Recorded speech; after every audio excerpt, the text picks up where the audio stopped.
السلام عليكم ورحمة الله.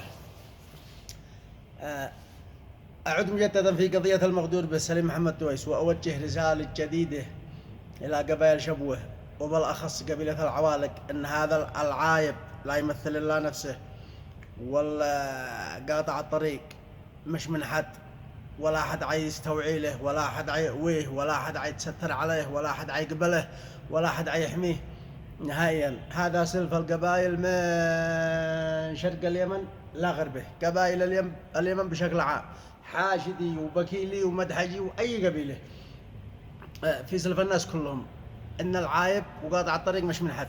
وقلت أذكرهم، حبيت أذكرهم بقصتين نفس القصة. الأول في الجدعاء في الثمانينات، المجني عليه من الرحب والجناه من الجدعاء. الجدعان طلبت مهلة 3 أيام وسالت الجناه وقاصصت بهم في الحلقة بين قبائل الرحب، واستنقوا بهم والناس أخو أصحاب، وظلت هيبة الجدعان قائمة والخط آمن والناس سارعين جايين وأخو أصحاب ولا بحاجة. القضية الثانية قضية مروان الثلاية اللي حدث في العام الماضي والجميع علم بها، والجاني من طلع من خولان والمجني عليه من حجه. قبائل خولان بالتعاون مع الأجهزة الأمنية ألقت القبض فورا خلال أقل من 24 ساعة، ألقت القبض على الجاني وسلمته للجهات المختصة، والجهات المختصة بدوري سلمتها للقضاء. القضاء اعتقد قد حكم عليه بما هو في شرع الله.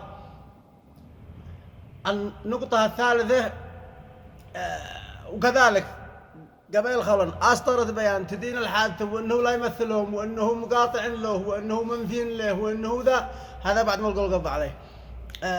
هذا ما حبيت أن أوصله. أسلاف القبائل معروفة وشرع الله معروف، ما أحد عاد يستر على جاني نهائيا، ولا أحد عاد يستر على قاطع طريق، ولا أحد عاد يستر على عيب. هذا لا في سرف ولا في عرف. كل قبيلة من قبائل اليمن بتحافظ على سمعتها وعلى شرفها القبلي وعلى نخوتها وعلى شامتها، بتحافظ على العادات والأسلاف والأعراف. تابعوا الجاني الجناه اليوم لليوم السادس على التوالي خارج أسوار العدالة.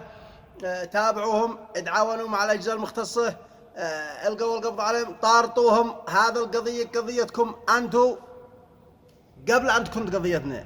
المفروض أنتوا هذا عيب السوداء وجريمة نكرة أبدا.